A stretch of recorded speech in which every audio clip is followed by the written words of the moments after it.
안녕하세요. 저는 송파 서울병원 외과의 김영기라고 합니다.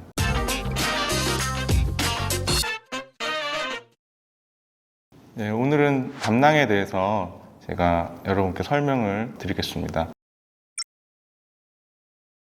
담낭은 일반적으로 쓸개라고 합니다. 오른쪽 우상복부에 있는데 간 뒤쪽에 붙어 있다고 보시면 되고, 담낭 자체의 역할은 담즙을 저장하는 주머니라고 생각을 하시면 됩니다. 일반적으로 우리가 음식을 먹었을 때 담즙을 분비시켜주는 작용을 하게 되는데, 특히 기름진 음식이나 이런 것들을 먹었을 때 담낭이 더 활발하게 짜주게 됩니다. 그러면은 담고 있던 담즙을 담낭이 십이지장으로 밀어주는 역할을 합니다. 그래서 그 담즙 같은 경우가 음식에 골고루 묻게 되면은 소화를 도와주는 역할을 하게 됩니다.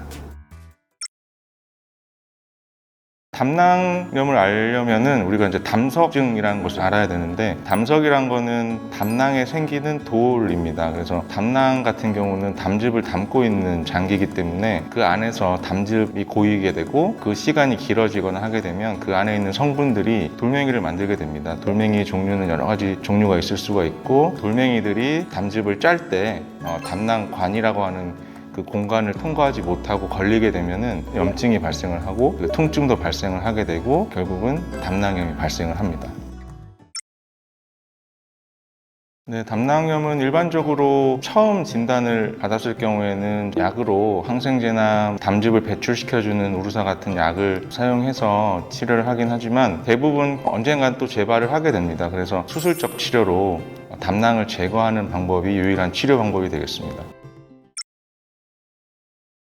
담낭염 같은 경우는 이제 급성으로 오는 경우도 있고 만성으로 오는 경우가 있는데, 급성으로 오는 경우에는 결국 염증이 계속 진행을 하면서 괴사를 합니다. 그래서 괴사가 되게 되면 터질 수도 있고, 담즙이 새거나 혹은 주변에 농양이나 고름 같은 것 만들게 되면 결국 폐혈증에 빠지게 됩니다. 생명에 지장을 일으키는 그런 병이 되고, 만성 담낭염 같은 경우는 치료를 안 하고 계속 두게 되면 담낭에서 염증 반응으로 인해 암이나 다른 질환들도 발생할 수 있습니다. 담낭염 같은 경우는 특히 담석증이 있고 증상이 반복되면 결국 수술로 치료를 해야 되는 병입니다. 예전에는 다 개복을 해서 수술을 했지만 요즘은 복강경이라고 하는 장비가 있습니다. 그래서 복강경으로 배에 구멍만 내고 채소 절개로 수술을 진행하고 있습니다.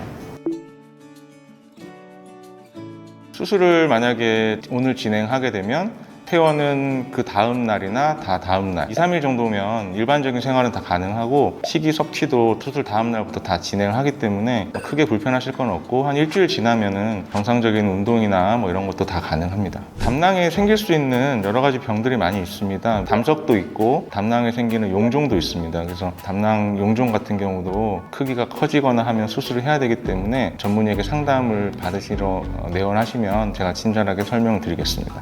지금까지 담낭에 관련된 질환에 대해서 말씀을 드렸고, 저는 서울병원 외과 김영기 원장입니다. 감사합니다.